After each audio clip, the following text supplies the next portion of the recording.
Hello, everyone. My name is Rosalind Zacharias. I am the Employment Specialist for the Steps to Success program. I'm back again today with another workshop for you guys. Today, we're going to be talking about work-life balance.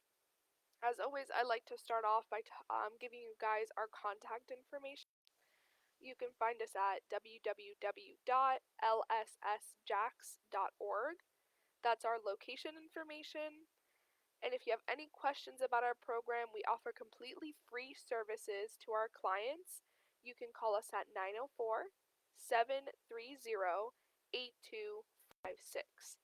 And again, before we get started, I want to remind you guys to please press like on this workshop. Let us know that you're there and that you've watched. And if you have any comments about the presentation, if you enjoyed the presentation, you can put it in the comment section below, or you can private message us and let us know, and we'll make sure, if you have any questions, to answer those within 24 hours for you. Alright, let's get started. So we're going to start by talking about what is work-life balance. So work-life balance is basically the proper prioritization of professional and personal activities in a person's life. So it's being able to balance those activities, those differentiate between your work and your life, work and your private life. So I wanted to give you guys some examples of things that are considered work life and things that are considered private life, because sometimes it can get pretty blurred. So with work life, we have things like productive work, appreciation, social working environment, flexible working hours, measures of health, nutrition, and exercise, in-house child care, company benefits. While in the private life section, we have family and partnership, friendships, love life and dating, hobbies and interests, exercise and health, quality sleep, relaxation, and self-reflection. So work-life things are things that you need to do for work, while private life is things that you do for you. I found this comic and I thought it was pretty funny because I think it really shows and highlights what people think about work-life balance. So in this first section, it talks about we're no longer using the term work-life balance because it implies that your life is important. Now we call it work-life integration. So now it's easier to make you work when you would prefer to be with loved ones. And then in the last one, it says, I'd like to give a big thanks to those who had never had a life. And the person says, you're welcome. So I think this really highlights what people think about work-life balance, is that there really is no balance at all, that we kind of just make it work together, and it is what it is. So a quick overview of our presentation today. We're going to be going over some signs that you're out of balance, some benefits of having a work-life balance, and then we'll talk about the impacts of not having a work-life balance. We'll move into work-life balance myths, so some myths about work-life balance, and then we'll move into ways to improve work-life balance. So first, we're going to be talking about some signs that you're out of balance, and I wanted to provide you guys with some examples of signs for physical, emotional, and personal. So with physical signs, you're going to see people who have lots of headaches, upset stomach, changes to appetite, sleep cycle, fatigue. These are all signs that you could be out of balance. I also want you guys to take this with a grain of salt. This could also mean different things, but these are also some signs that you could be having a work-life imbalance. So some emotional signs would be feelings of depression and anxiety, powerlessness, and irritability. And some personal signs will be feeling like you had missed opportunities to be with friends and family, and feeling burnt out in your job. So again, those are just some signs that are associated with work-life imbalance. But again, take it with a grain of salt. Please listen to your body. If there's something going on, please get it checked out, all of that.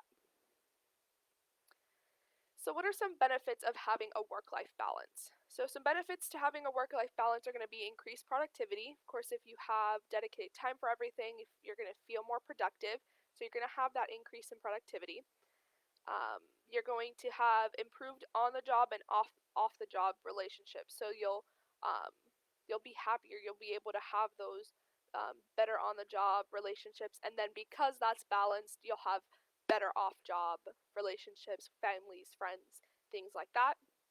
You'll have reduced stress because everything is in balance, and you'll have a feeling that you have more you time. You won't feel like a lot of your time is spent with work stuff. You'll be able to feel like you have more time for yourself. So, on the other end of that, what are some impacts of not having a work life balance? So, you'll feel just a couple of them is you'll feel fatigued, you'll feel a lot more stress, and you'll feel like you don't have any family time, you won't have any time for yourself. You'll feel stressed out because of that, and so yeah, so that those are some impacts of not having that work life balance is really feeling like you don't have time for yourself. You'll feel stressed out because of that, and then overall just more tired. So, going into our work life balance myths. So, these are some things that are just that people think about when they think work life balance that are untrue. So, the first myth is that work life balance means spending 50% of your time at work and 50% of your time at home. So, because of the word balance there, you would think a lot of people think, okay, so 50-50, just split in the middle. But that really it doesn't necessarily mean you have to spend 50% of your time at work and 50% of time at home. It's really being able to balance your personal and professional life in general. Another myth is that women want more work life balance than men. That is untrue. And also, our last myth is that work life balance is synonymous with work family balance. So, those are just some myths for you guys. I thought that was pretty interesting when I was doing my research about these myths that popped up with work life balance. So going into our ways to improve work-life balance. So we talked about work-life balance, what it consists of, some benefits, and some impacts. So now, what are some things that we can do to improve our work-life balance? So with our overview, we're going to be talking about not overbooking. We'll talk about identifying sources of stress and stress management. We'll talk about goal setting and prioritizing, and then we'll talk about establishing boundaries. So to start off with, don't overbook. So we really want to make sure that we're not overbooking ourselves. That is a big reason why people feel like they don't have a work-life balance is because they'll overbook themselves. So we want to make sure that we're sticking to a schedule. Utilize tools that help you stay organized. You can use your phone, planner, calendars, something to keep you organized, to let you know what your schedule is looking like, and to have an understanding of what your day is going to look like. And you want to make sure that you're looking over your schedule before committing to anything. Just take a moment to take a look at your schedule, look what your day is going to look like, look what the day is going to look like for that they're asking for, and see if you can fit it in and see if it works for you. But never commit to anything before checking your schedule. You can always say, "Oh, I'll look into it and see if I have time for it. I'll get back to you." Or let me just look at my schedule and I'll make sure to get back to you. But never commit to anything without looking at that schedule, looking at that planner, looking at that phone, any calendar, any tool that you have. And we really want to be able to embrace saying no. A lot of the times people have problems saying no, they have a hard time saying no. So practice that. Embrace saying no. You can't do everything. It's impossible for you to do absolutely everything in the world. So we want to make sure that we're picking our battles, we're understanding what we can handle, and asking for help when we need to. But embrace saying no. It especially if it's coming with your mental health and your physical health. If it's not good for you to be overstressed and have too much on your plate, you can say no to the situation. It's not going to be the end of the world. So making sure that the people you work with as well have an understanding of that, and being able to say no. So you can, and something that you can do for this is just practice saying no. Practice different ways you can tell somebody no if you have a really hard time with that. So the next thing we're going to be talking about is identifying stressors and then talking about some stress management tips. So identify what is stressing you out. So some sources of stress at work could be the amount of work you have, deadlines, and employee relationships if there's tension in certain relationships. Um, and some sources of stress outside of work could be relationships, your marriage, children, friends, or financial situations. So really taking a moment to evaluate your life and reflect on what's happening and identifying what is causing you the stress, and then using stress management techniques to help you get through that. Utilizing things like positive self-talk, talking to yourself in your inner monologue and telling yourself, instead of "I can't do this," say "I'll do the best I can" or "I'll try my best." Really utilizing that positive self-talk. Use your emergency stress stoppers, so the count to 10, removing yourself from a situation if needed, just for a second to recollect yourself and then coming back. But really allowing yourself to use those stress stoppers, giving yourself a moment, removing yourself from the situation can really make a big difference in terms of stress management. And then also practicing relaxation, giving yourself moments to relax. Um, Dedicating time, maybe after work, for relaxation. During work, moments of relaxation. Just practice being able to relax. Next, we're going to be talking about goal setting and prioritizing.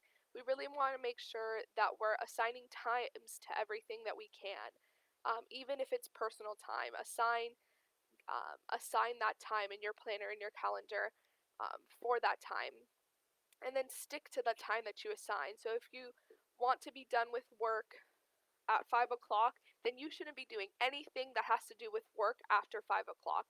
Set those boundaries. Allow yourself to stick to that time that you set for yourself, and it allows you to really be able to clearly define what's going to be work and personal time. So being able to set those goals and prioritize your tasks um, based on what you're doing. So during work, prioritize your tasks, um, set your goals in your planner and stick to them. And then after work, leave those goals and prioritizing um, for work at work, and make sure you're prioritizing your you time, your um, the time for yourself, and prioritizing that. Lastly, we're going to be talking about establishing our boundaries. So this is a really, really important one. And we touched on it a little bit in the last slide, is being able to leave work at work and not being afraid to unplug. Make sure that you keep in mind, when you're off of work, you're no longer getting paid, you're off the clock, so you don't need to be doing things for work outside of work. Um, so make sure that you're setting those boundaries for work hours, and that you're defending your personal time. Make sure that your company has an understanding of that as well, and that you defend that personal time, and that you let them know, okay, I'll look at this tomorrow while I'm at work, if they send an email, or something like that. Just have an understanding that you have personal time.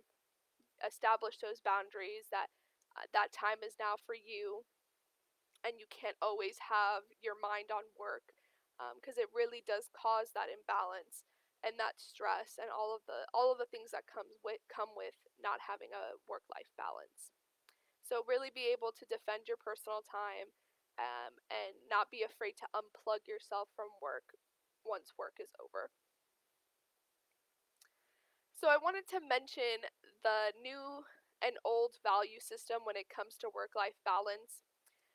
The old value system used to talk about living to work, and talked about individual achievement, wanting that corner office, and it's all about prestige.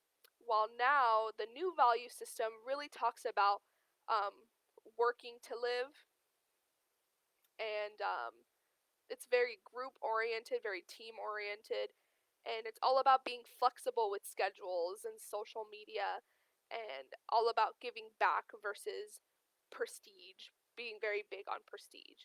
And I thought this was very interesting. Again, in my research, when I saw this, I thought this was really important to mention, um, the new and old value system, and how people are moving towards the new value system more so than the old value system. And I wanted to give you guys some resources of things that you can look into for yourself at home, or you can come to us and we can talk about and discuss. Because again, work-life balance is something really important to have.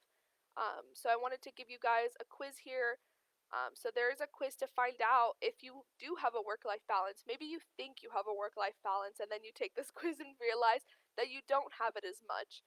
Um, so that's a really cool thing that we found is a just a quick quiz that lets you kind of see if you have a work-life balance. And then if you're really interested in work-life balance and really getting yourself together with your work-life balance, we found some apps or some websites that talk about some apps that you can get to help you with different aspects of work-life balance.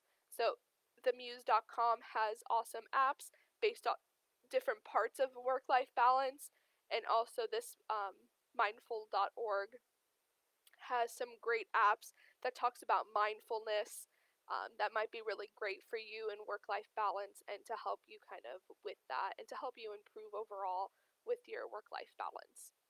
So yeah, so those are some really, really great resources if you're still interested, if you want to learn more about work-life balance or you really want to improve your work-life balance. I wanted to provide you guys with those resources. So that is the end of our presentation today on our work-life balance. Again, our contact information, you can find us at www.lssjacks.org. That's our location information. If you have any questions about our program, if you're interested in our program, if you're interested in getting that work-life balance, we offer completely free services to our clients. You can call us at 904-730-8256. Please remember to press like on this workshop. Let us know that you saw it. Let us know if you liked it. And yeah, you guys have a great day. Bye bye.